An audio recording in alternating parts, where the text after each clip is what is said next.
It's a great pleasure. It's a thrill, actually, for me to be here. In a little while, I'll be rehearsing with some of our trustees the formal opening of this new cultural center. So I had this opportunity to pop by for a sneak peek at the jewel of the opening ceremonies that we'll have on Saturday. AUC is all about connections, global connections. We're reopening our downtown campus within our educational mission, which is all about international connections between East and West. That's what we started doing here 100 years ago, and that's what we're doing on this campus and our new Cairo campus today. And this opening, this art opening, is just so perfect to do that. It's all about AUC connections with Egypt and America and the world, with history, with the past, with the future, and a great way to showcase this beautiful, renewed, reborn facility as a catalyst for what I hope is going to be a moment of renaissance in Egypt. Why not? Why should this not be the moment when the arts in Egypt flourish? Economic conditions can change, political conditions can change, but that creativity of Egyptians has never been repressible. And I think AUC can help catalyze that. So as we celebrate our centennial, that's the focus we want to have, on emphasis on the arts and a kind of renaissance in them. So here we are today with two very distinguished artists and academicians, three academicians, two of them artists, and one a world authority in the arts. Huda Lutfi, we're very proud that she's not only a Bint al-Nil herself, she's a Bint al-Jami'a al-Amerikiyya. She's a daughter of our university. She's one of our distinguished faculty members a few decades ago, and then went off and established her amazing reputation in Egypt and beyond as a contemporary artist. And we're delighted. Thank you so much for agreeing to be in our opening of the Tahrir Cultural Center. And I will let Huda speak to her own work. Again, I emphasize she's one of our, we're very proud of her as one of our former members of the faculty and a student as well, an alumna. Sherin Guirguis is another person who personifies connections between Egypt and the United States. Born in Luxor and now living in Los Angeles, Sherin really brings both worlds together. She has this fascination. She will speak about her connections and inspiration by Doria Shafik. That show, the Doria Shafik inspired show, also has a tie to AUC that's very, very important. And by the way, Sherin also is a very distinguished academician. AUC has relationships with great universities around the world, including the University of Southern California. She's an associate dean. She's not only an artist, she is herself an educator, and is associate dean in the Faculty of Arts at USC. So another AUC connection with another great university of the world. The Doria Shafik connection is really profound. First, two of Doria Shafik's daughters were on our faculty. One remains with us, the other is retired and lives in London. You will get a chance to meet them in the coming days. They will both be here for the centennial. And we will be unveiling a plaque to Doria Shafik just outside Ewart Hall. Why? Because we learned as we were researching all this, she actually began her march on the Parliament in February of 1951, before even I was born, on the Parliament for the right of women to vote and to hold public office. And of course, that didn't come right away. She had to continue her struggle with many, many other women. She had assembled 1,500 women in the hall, and they marched out the door, around the corner, down Asr al-Aini Street, right to the gates of the Parliament, entered the Parliament, stayed there for 4 hours, and would not leave until they got a promise that they would get their rights for women in Egypt. Those are powerful stories, powerful connections of AUC, powerful connections between Americans and Egyptians. That's why I'm so excited about this. I'd like to thank Sherin also for agreeing to exhibit here. A few of the pieces that are in the exhibit were in Los Angeles until just a few weeks ago at one of the great museums of the United States. We were able to get them through here, shipped and through customs. Bringing it all together is an old friend of mine, Dr. Shiva Balaghi, who's an American of Iranian origin. Again, a person of global connections, an expert in the world of art and art history and cultural history, who brought the study, who helped advance and introduce the study of contemporary regional art, Middle East regional art, Arab and Iranian art, into the United States of America and into the American modern curriculum. So she is another person who brings people together through art and with art.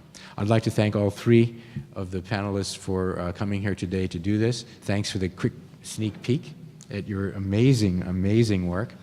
And I know it's going to be a great success, and I look forward to showing our trustees who are visiting here beginning this afternoon. So thank you very much. Thank you so much, Frank. Just so you all know, it's not normal and usual at American universities for the president of the university to attend the press conference having to do with an art exhibition. But I've been speaking so much to Frank about these exhibitions over the last few weeks. He got very excited, and I said this morning, come to the press. So we're very happy he's here. So this is, my title is Senior Advisor to the President and Provost of the American University in Cairo for Arts and Cultural Programs. I started this position this fall, and these exhibitions are my first projects here at AUC. So in October, when I came to visit the campus, and I met with the Faculty of Arts, and I met with various students and various administrators, Frank said to me, why don't you organize some exhibitions for the AUC Centennial at Tahrir Cultural Center? And we're very excited. You can pick whatever artists you want. AUC is a global university. You can pick whatever artists you want. So I immediately said, Huda Lutfi. So I knew Huda. We've been colleagues for 15 years, and I knew that she had had her first ever exhibition at AUC. I didn't realize at the time it's been 20 years since she had an exhibition. So I went to her studio, which is near here, and she had 20 new paintings. And I thought, this is nice. 20 paintings, we'll frame them, it'll be a nice little show. I went back to Los Angeles. I came back in December, and Huda had entered this really amazing period of artistic creativity. Something about coming home to AUC again, maybe, stirred her. And you will see in Margot Vaillant Gallery 42 works of art, all brand new that she's made explicitly for this exhibition. Then I was having a conversation with Frank Ricciardoni and Richard Bartlett, who's the chair of the board of AUC, and we were talking about old Cairo, Cairo in the old days. And Richard said, Shiva, did you see the article in the New York Times about Doria Shafik? This summer there was an article about Doria Shafik in the New York Times. And I said, oh, what a coincidence. There's this artist, I've never met her, but I just saw her exhibition at a museum in Los Angeles, and it's art inspired by Doria Shafik. And they said, you have to bring this exhibition here to AUC, because sometimes people don't understand what that means, Yani. So I went back to Los Angeles, and I Instagrammed Sherin Guirguis. I said, Sherin, could you please give me your phone number? And I called her. I said, Sherin, do you know who I am? We've never met, but do you know who I am? She's like, I've heard of you. I said, no, do you know who I am? Because I have a serious thing to ask you. And I didn't know this at the time, but when I called her, she was driving in her car, so she'd pulled over on the side in her car. And I said, I would like to curate an exhibition of your art at the American University in Cairo. And there was silence. And I said, hello? Hello? Did we get disconnected? And she said, you can't see me because we're on the phone right now, but there's tears streaming down my face because I've never had an exhibition in Egypt. And when I made this art, I dreamed of being able to show it in Cairo. So her exhibition in Los Angeles closed at January 6th, and it opened here in February 6th. And many, many, many people at AUC have helped me, from faculty in the arts department to students to administrators. Lots of support for these exhibitions, Yanni. I've emailed over 50 people at AUC to help me pull this whole thing together. So even though I had the choice of picking any artists, I'm showing 2 Egyptian women artists, one from Cairo, one from Los Angeles. I think they are amongst the most consequential working artists today. I think their art is very beautiful and very meaningful, and I'm very, very proud to be showing it here at the American University in Cairo. These spaces are one of the few spaces in Cairo where non-commercial exhibitions can be shown of contemporary art. There are museums for Islamic art, there are museums for modern art, there are galleries that sell art. But if an artist wants to just have a non-selling, non-commercial, scholarly exhibition, these galleries are one of the few places. This building, Tahrir Cultural Center, now has 6 galleries in it. And I can say with confidence, I've curated exhibitions at NYU, at Wellesley, at the University of Michigan, in Dubai, in London. I can say in confidence that the quality of the facilities here match any museum in America and Europe. So those are my comments, and we're all open for questions. The artists were shy. They didn't want to make comments, but they're happy to answer questions.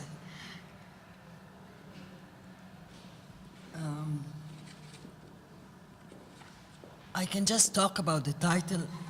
Maybe it can inspire your questions.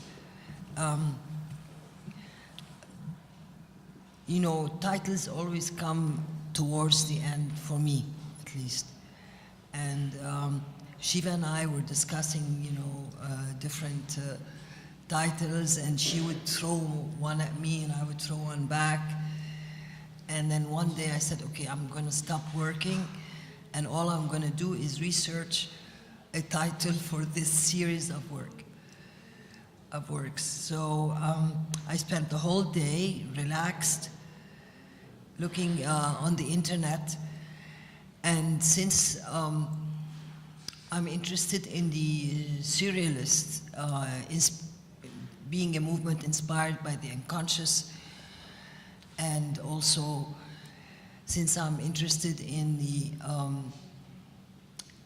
our grappling, you know, with silencing all the anxieties and tensions that we go through in everyday life. So I thought, okay, you know, I will look at what the surrealists say. So I discovered an Egyptian French poet. Her name is Joyce Mansour, and she was born in 1928. And she went to Cairo University for her education, but left to Paris, which was at the time the center of, you know, arts and culture, particularly for the birth of the surrealist movement in the 30s, 40s. So I looked at her poetry, and suddenly this line came up: when dreams call for silence. I thought, oh, this is fantastic. You know, I loved it. So I sent the title, and Shiva said, this is it, this is it. So we liked that. Then I discovered that she worked with the artists that I like Hans Bellmer, Alchinsky, and other, you know, surrealist artists. So she was connected with all of that. So I felt like safe, that I felt confident that this was the title that I liked. She's the author of 16 books of poetry, all in French. But when I first researched the, you know, surrealist poets, she wasn't there. So I had to look harder. You know, always women are more marginalized, even though she was an important poet. Last thing I wanted to say is that, okay, so I was grappling with silence and trying to make work that explores that space in our life or in our death. But it was paradoxical, because working with that and then setting up the exhibition created more dreams, more tensions, more anxieties. So, you know, I was reflecting on that. Thank you. Sure. I'm sorry for my voice, but I'm actually recovering from a cold, so it might go in and out a little bit. I think there are a lot of interesting kind of narratives in my work, and when we do the tour through the work, I'll talk with specificity about that. But I think the kind of overarching idea in my practice overall as an artist is a kind of yearning for home. I was raised here. I moved to the United States when I was 14 years old. And living in a diaspora, that condition that is so common now for so many people, leaves you in a place where you're never quite home no matter where you go, and you're always looking for it. And so as part of my practice as an artist, I was research.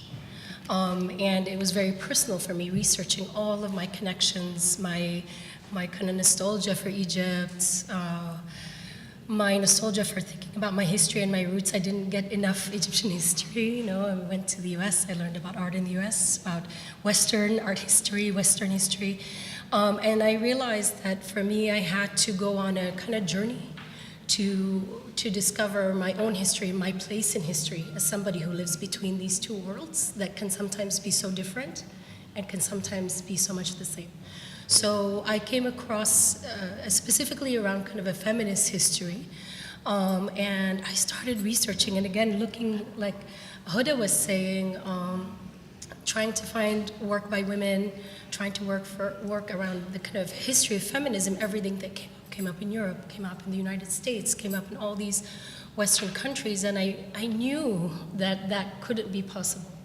There had to be a very strong feminist history because I know my mother, I know my grandmother, I know my aunts, and I know that they have this very strong, you know, that strength that Egyptian women have that I think is very, very specific.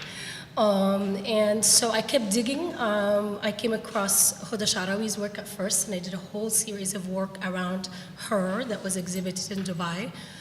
And of course I was addicted to look for these books and look for these connections. And there was a tiny fatfuta mention about Doria Shafik in Huda Sha'rawi's book. And I was like, who's this woman? I asked around, محدش يعني يعرف who is this woman? لا سمعنا عنها ما سمعناش عنها, like, you know. And I found one book by Cynthia Nelson, who was actually published, I think, by AUC Press. And I discovered the AUC library virtually online. And so all the research around this work was from the perspective of somebody who's in diaspora, looking back at the home and what that means, and my own history and my place in that history. So of course, Doria's story is extremely inspiring. Her persistence as an artist, a poet, a writer, a mother, her persistence, not just, you know, she was extremely comfortable. She didn't have to push herself and push her country forward, but she insisted on that. And that was really inspiring to me. So I take a lot of her poetry and a lot of her methodology, and I think that poetry and abstract art really are connected. And a lot of her interests and my interests in ancient Egyptian art, of course, because I was raised in Luxor, so taban, that was really important to me. And I kind of tried to blend that together through abstraction. So just to briefly let you know the mapping of the exhibition. So Sherin Guirguis' exhibition begins in the Legacy Gallery, which is kind of a study room. It'll show you the process by which she did her research and developed the aesthetics that are part of this exhibition. And it includes archival material from the Doria Shafik archives from the AUC Rare Books Library. And then you go into Freedom Gallery, which is two connected galleries where you see her paintings and her sculptures. And Huda's entire show is in Margot Vaillant Gallery. So we're happy to take questions. Any questions? Yes, please. Hi, everyone. I can't wait to see the exhibitions. And I have one question for Shiva. And I'm curious about the other programming of the Tahrir Cultural Center and what you kind of envision for these scholarly exhibitions and what the purpose of them are and what value they would add to the Egyptian culture scene. In addition to the commercial galleries that already exist. Thank you. Thank you. So my own work at AUC is not limited to the Tahrir Cultural Center. And it's not limited to the visual arts. So I work on arts and cultural programming across AUC. So sometimes I will curate art exhibitions. Sometimes I will put together workshops. Artist talks, conferences, film series. I probably won't do musical events because I have very bad taste in music. You guys wouldn't want to be subjected to that. I want to do a balance between, on the one hand, drawing on AUC's resources because the faculty here and the Rare Books Library here and there's a lot of artists who teach here. There's a lot of art that's stored here at AUC. Building AUC's permanent collection of art. Organizing fellowships that will help art students have more opportunities. So I'm going to be doing that kind of thing because I work not just with the president but with the provost. So I work on the academic side of things. And then I also want to kind of explore some of the lesser known Egyptian artists. So I've been meeting with some of the galleries in Egypt. Of course, this is the 15th time I've been to Egypt. As a professor of Middle Eastern history, I come to Egypt often. So I want to kind of bring some of the emerging Egyptian artists, but I also want to bring American artists to Cairo. This is the American University in Cairo. One thing I discovered when I went back to Los Angeles after my first visit here, as soon as American artists find out that I have the capacity to exhibit art in Cairo, they want to show their art in Cairo. I have American artists saying, I've never been to the Middle East, I'd love to go to Cairo. Can I meet some Egyptian artists? Maybe we can collaborate and do projects together. I've already connected some American artists to coming and perhaps having residencies here, doing work based on Egypt, doing work with Egyptian artists. So we're kind of going to explore and be flexible in how we do things.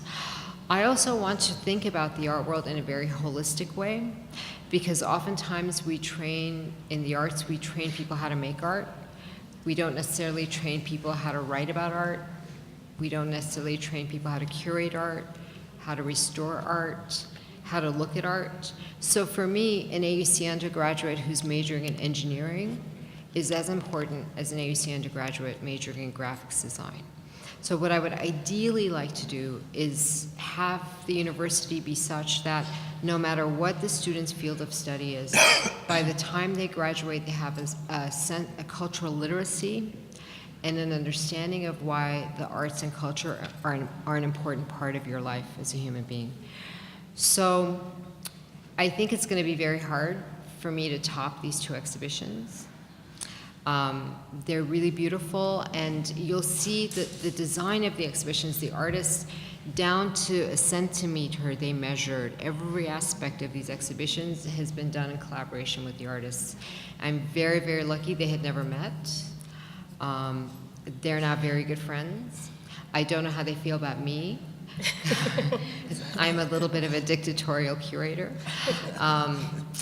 But this has been very much a collaboration. And by the way, am I allowed to say how I met you? Maybe off the record. I've known Frank for a long time, and I know he has very good English skills, so he actually edited my essays in the catalogs for me, because he's like, that comma doesn't belong there, that period belongs there. So he's been very active. All the press office has been very active. They helped us do the translation of the Arabic. Some of the surrealist poetry was a little hard to understand in English, much less translate into Arabic. So everyone at AUC has been, from technical aspects to substantive aspects. And that is by design, because when I work, I like to work very collaboratively. I think if you do a good job curating, the art speaks for itself. But in order to do that, you need a lot of help. And from the installers who are here, you see, that's how dedicated the installers are. The 4 men, Muhammad Ibrahim, Gamal, Ahmad, and I always got the 2 Ahmads mixed up. They were here until 11 o'clock last night, and they were here first thing this morning. 12 o'clock last night. So We were all there. yeah, and this is how we look when we install the show, by the way. We dress up to install the shows. But everyone has worked really hard, and I think it's because I didn't have to explain to people the value of art at AUC. People understood the value of AUC to the arts and the value of arts to AUC. And I hope, if I can in a small way, just be kind of like an orchestra conductor and bring all the pieces that are already at AUC together, remembering that AUC is in Cairo. You know, I think that there's so much interest in contemporary and modern Middle Eastern art outside of the region, and yet there are limited spaces within the region where we can see that art. So for example, the first time I had a meeting with AUC faculty, I said, what kind of art would you like me to show here? What kinds of things are you guys interested in? And it was Negla Samir, who's a professor of graphic design here. She said, you know, Shiva, all these Middle Easterners go to America and they become famous there, and we never get to see their art here.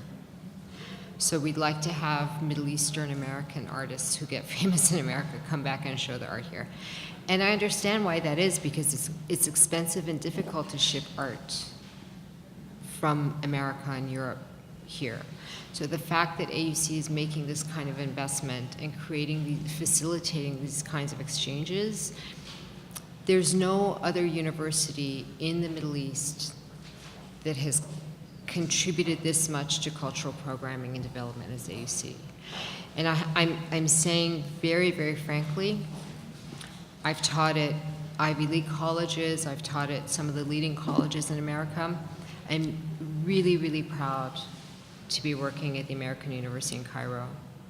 And I really hope that you guys like our very modest beginning in this journey. Any more questions? Questions? There's a translator, so you can ask in Arabic. This is our installer. Can you please introduce yourself? This is our installer, Gamal. Yes, it's me, Jamal, from the installers crew. I would like to first to say that I'm very proud that we have very examples for women in Egypt from the old time and right now, like Dr. Huda and Mrs. Shiva and Mrs. Sherin. Also, I'm very proud that I know Doria Shafik. I wasn't know her. My mom, I asked my mom, she said it's an old woman, she was fighter for women's rights, and I'm very happy to work in this exhibition. Thank you. Thank you. Thank you, Gamal. Somehow the installers call Huda Dr. Huda, and they call me Yo Shiva. I haven't gotten into things like Yani Ana Doctor. Dr. Huda, Yo Shiva. Yes, Shiva. Yes, Shiva. Any comments? Any questions? احنا كنا واضحين قوي ولا ايه؟ خلاص. مفيش اي اسئله؟ بالعربي مفيش بقى. اسئله صعبه طيب؟ ممكن بالعربي. Okay, thank you. And now we are going to have a tour in the exhibitions. Thank you. Thank you. فاهمين. So we'll start with Margot Vaillant Gallery and Huda Lutfi